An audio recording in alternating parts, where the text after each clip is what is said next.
Hi, my name is Brianna Joy. I'm here to give hope to people that are suffering with chronic pain and chronic illness, because I've been going through the same thing for many years, and over the past few years I've figured out how to be free from chronic pain and get over my illnesses, a whole long list of them. And I just want to come on here and tell everyone how I did. But before I get to the juicy part of what helped me, I want to do a little more of a thorough overview of what I've gone through. It might be a little boring, but I just want to get it out there for posterity's sake. So let's see, there's a long list. I was born premature. I was born 4 weeks premature. I was born blue, and I needed a blood transfusion when I was born. I spent 2 weeks in an incubator and my mom said it was like a fishbowl over my head with oxygen in it, and the doctors told my mom that I would be myopic. I needed glasses ever since I was in 2nd grade, and I guess that was caused from the really pure oxygen for 2 weeks when I was in the incubator. And I always had gut issues as a kid. Just a lot of gut pain, really poor digestion, loose stools, constipation, all of it. I never really got diagnosed until I was a bit older. But I think some of it was probably due to the Ritalin that I was prescribed, probably from like 10 years old to 15. And man, I don't have much of a memory from those years, but I was taken off the Ritalin and put on, actually I think there was an overlap. I was put on Wellbutrin because I started to get depressed during puberty, and they put me on Wellbutrin around 14, and then around 15 I was sorry, this is hard. I was put in the mental hospital on a 5150. I spent my 15th birthday in the mental hospital. I was there for a little over a week. They had put me on 5150s, a 48-hour hold, and then they put me on a 5250 and kept me there for a bit longer, and then sent me home, and I struggled to finish 9th grade. So I went back into homeschooling after that year ended. And they had put me on antipsychotics and more antidepressants, and just went through a whole list of drugs that didn't work or made me even worse. And later on, probably 16, I was diagnosed with adrenal insufficiency. I don't remember exactly what adrenal hormone I was low in, but they didn't actually do anything about it. They just said, we'll look at it, and in the future we might do something about it. But we never even went back to get tested again. I don't know what happened there. Well, I kind of know what happened. Around age, I ended up quitting all the drugs around 18. This was after probably age 17. I was diagnosed with PCOS with no imaging done, no labs done. They just looked at my high weight and acne and said that I probably have PCOS, which I think is poor excuse for healthcare. And all they wanted to do was put me on birth control, but due to my religious beliefs at the time and my mother's religious beliefs, she didn't want me taking birth control because she wanted me to be abstinent, and I guess she thought that would make me sexually active to go on birth control. And I also didn't want to mess with my hormones. I think looking back, it may have been a good thing to not mess with my hormones, except I wish they had gotten a baseline of where I was at the time. So yeah, I had no treatment for the PCOS. And I ended up quitting psychotropic drugs and the thyroid meds. Forgot to mention, they had diagnosed me with hypothyroid around the same time. But since the psychotropic meds were giving me such a hard time, I had a bitter taste in my mouth from the healthcare, so I just quit everything. And did all right. I actually lost 60 pounds when I was like 18, 19. probably due to quitting the antipsychotics. But I ended up getting gallstones at age 19, except I was not diagnosed with gallstones until 24-ish. They just told me that the pain I was feeling was psychosomatic because their x-rays weren't showing anything in my back, because it was referred pain in my back that I was feeling for that long, literally every day, gallbladder attacks. And they just gave me PT and Vicodin about it, actually, a lot of Vicodin. And I stumbled upon the raw diet, and since I'm curious by nature, I decided to try it. I had a green smoothie every day, and miraculously it got rid of my back pain, but it wasn't back pain, it was gallstones. And so not eating fat, eating the raw diet, like no wonder I wasn't having pain, because my gallbladder wasn't contracting to release any bile because I wasn't eating any fat. But I also did like liver flushes and took some herbs to shrink the stones, and that ended up working. I was able to eat whatever I wanted for 10 years. And I ended up, I left home at like 25, 26, but didn't really know how to support myself yet. But I knew that I needed to leave home in order to kind of form myself as an adult. So I lived out of my truck and on farms. I trimmed weed on pot farms, and worked on a goat farm for a while, and did odd jobs, and worked the festival circuit in California for quite some time, living out of my truck or at the festivals or wherever I had a job at the time. And I also have desert property, so I'd live there for a couple months at a time. And all that whole time was kind of a blur, but I was like an opportunivore at the time, kind of just eating whatever came along. Tried to eat pretty healthy, but what can you do when not having a fridge, you know? And looking back, I started to have fibromyalgia symptoms pretty early, like 30, 33-ish. It's hard to really pinpoint because at the time it was my normal. I just thought it was regular aches and pains, you know. I would complain to people and they'd be like, everyone feels that way, like, suck it up. But I ended up having my gallbladder removed in 2021, and that triggered so much. It triggered full-on fibromyalgia, dysautonomia, like viral syndromes. I had SIBO at the time, and the SIBO was just wrecking my life. And so at 36, I was diagnosed with fibro-EDS, fibroids, autoimmune disorder. So the rheumatologist that diagnosed me with the fibro and EDS and looked at my high NAA,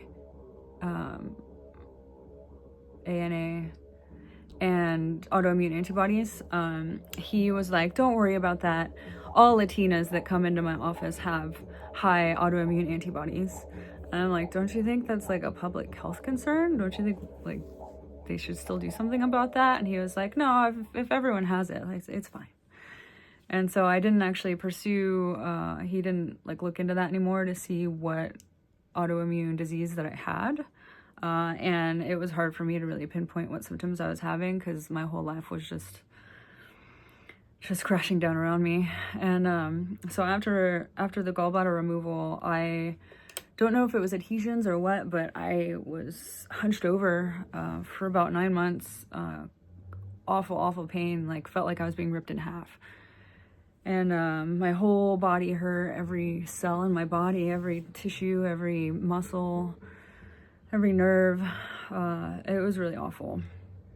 And yeah, they put me on gabapentin, and I didn't want to stay on that because of the side effects that I was seeing from people online suffering, like trying to get off and going through withdrawals. I just didn't want to do that anymore, even though it was helping. It helped my sleep, it helped the pain, but I could tell that it wasn't going to help for long. And so I decided to like really look into it. And with the fibroid thing, I looked up how to maybe lessen the fibroids or shrink them. And I didn't really want to do another surgery because, yeah, that gallbladder surgery just really took it out of me and really scared me, honestly. But I found carnivore because of a doctor talking about how eating carnivore or stopping carbs will shrink fibroids. And so I tried it, and it ended up making all of my symptoms go away. I went from bedbound and in constant pain to running up and down my stairs in a matter of weeks. My depression went away. All my life, I've every day, at least once a day, thought about death or a like freak accident or something that would happen, you know, or catastrophize every little thing. And I didn't anymore. And that made me, SIBO was on my radar, and because of my lifelong digestive issues and like looking into them and stuff. And I knew that that was probably it, like not feeding my microbiome by going carnivore. That was probably the key. And so carnivore really allowed me to seek out treatment and figure out what was really wrong, what was the root cause. And so I found a doctor that ended up charging me way too much money, but she helped a little. And she was the one who diagnosed SIBO and started to try to address it. It didn't really work. I couldn't tolerate the antimicrobials. I just ended up back to being depressed and in pain and bedbound, unable to go to work. The dysautonomia would get crazy. So yeah, IBD, POTS, MCAS, SIBO, dysautonomia, the autoimmune fibro, EDS, fibroids. I had suspected endometriosis, especially after going carnivore and being able to tease apart the chronic pain that I was feeling. Like I had this cyclical pain that was still there when the fibromyalgia and the adhesion pain went away. I was able to tell that like monthly I was having this very specific pelvic pain. And so I had to go through about 6 gynecologists in order to find one that actually wanted to help me. And I found one that I wanted, an endo specialist that would go in and excise any endo that she found and possibly do a hysterectomy. And she did, and it was amazing relief. And before that happened, I had started hormones. I started HRT, just progesterone at first. And it helped a lot. It helped my sleep. It took away my sleep paralysis. I had lifelong sleep paralysis and really poor sleep, exploding head syndrome, which is a funny name, but it's when you're like in the hypnagogic state, that place between asleep and awake, sort of where you get sleep paralysis. And right before awakening, you hear this really loud noise. It could be an explosion or a bang or a part of your dream. Like sometimes someone would shoot a gun or bang on a wall or just scream or make a loud noise in any way, and that would wake me up. But then I would realize the noise didn't actually happen. And yeah, they call that exploding head syndrome. Not really fun. Poor sleep until I started progesterone. And but recently I ran out of the progesterone and the sleep paralysis came back. And that's how I was like, wow, that progesterone is really doing a lot more than I thought. Because, yeah, like I said, lifelong sleep paralysis. I can't even remember the last time or the first time I had it. It hasn't been scary for a long time. Usually I just, instead of entities, I see friends and family that aren't there. One time I saw a dog at the end of my bed and I knew it wasn't there. I knew it was a sleep paralysis hallucination, but I tried really hard to pet it even though I couldn't move. Anyway, yeah, that doctor that charged me too much money, about $20,000, sadly, helped a little, which is why I kept paying the money. And eventually I found an amazing doctor that works with me and goes slow And when she fills out the list of the labs that she wants me to take, and then I remind her that I don't really have insurance that she takes, she'll be like, okay, we can shave some of these off and we'll figure it out. And she's helped so much. She ended up addressing my liver, which my liver enzymes have always been fine. Like even when I had gallstones, even when I had a gallstone stuck in my bile duct, my liver enzymes were fine, which is so weird. But yeah, she was like, I just think the fact that you can't tolerate these antimicrobials, that probably means your detox pathways are clogged.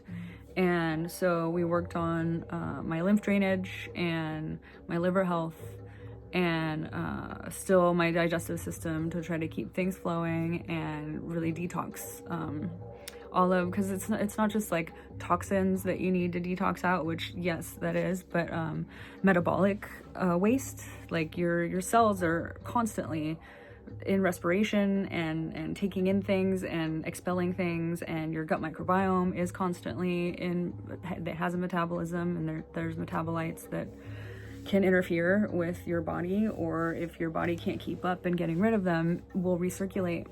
There was one micro bug that I had that I don't know, it may have been more than one, because I had a stool test that checked the DNA for all of my microbiome to see what I had too much of or too little of. And it's still a really new science, so it may or may not have been very accurate, but it did show that I had too much of this specific enzyme that some gut bugs will have as a metabolite, and that it will undo a process called glucuronidation, which your liver does in order to package up mostly hormones, a lot of other environmental toxins and metabolite toxins. It will package those up in it's called glucuronidation. And beta glucuronidase is the enzyme that these gut bugs will make as their waste, and that will unpackage, it's an enzyme that will untie the glucuronidation package that your liver ties up to get rid of, and so it makes things circulate. And so I took a supplement for that, and all of that really helped addressing the liver, addressing my lymph drainage, and addressing the gut bugs. I couldn't tolerate probiotics until I was able to tolerate the antimicrobials after addressing my liver and detoxification pathways. And then it was just a matter of like a couple months that I was able to do that, and then take the antimicrobials, take the probiotics, and now I'm able to eat whatever I want. Because all throughout the 3 years that I was carnivore, I tried so hard to eat regular food. I tried a little bit at a time, like shavings of one vegetable at a time, a bit of one vegetable at a time, a little bit of a whole bunch of different vegetables at a time. I couldn't tolerate any of it. I just would get so depressed and so stopped up, and so painful. And just the fibro would come back, and it was awful. And yeah, I really tried. I got a dietitian, a nutritionist, I worked with doctors, I tried on my own. Nothing would work until I addressed my detox pathways. And yeah, now I haven't had a fibromyalgia attack in over a year. And yeah, I still have some work to do on my gut. I mean, it was a lifetime of gut issues, and it's only been a few years of trying to address all of this. So I know it's still going to be some work on my health for the rest of my life. I mean, the amount of work that your body does constantly to keep you alive and keep your cells going and not breaking down is amazing. It's a miracle, really. So I just have to constantly help my body do that. And I am just so grateful to the doctor that I found that is helping me and is empathetic and compassionate and the smartest lady I've ever met. And I'm grateful to myself for putting in the work to figure out how to help myself, because the amount of people and doctors that told me that I had no hope, that there was no getting out of that, that was just my life now, was really ridiculous. So yeah, I just want to give some hope to people out there. I'm gonna break down kind of each step of the process, and like each of my surgeries and everything I went through. I'm gonna break it down into more details and try to help people that are going through all those individual things. But yeah, I just wanted to come back on here and give a little more context and detail to my medical history.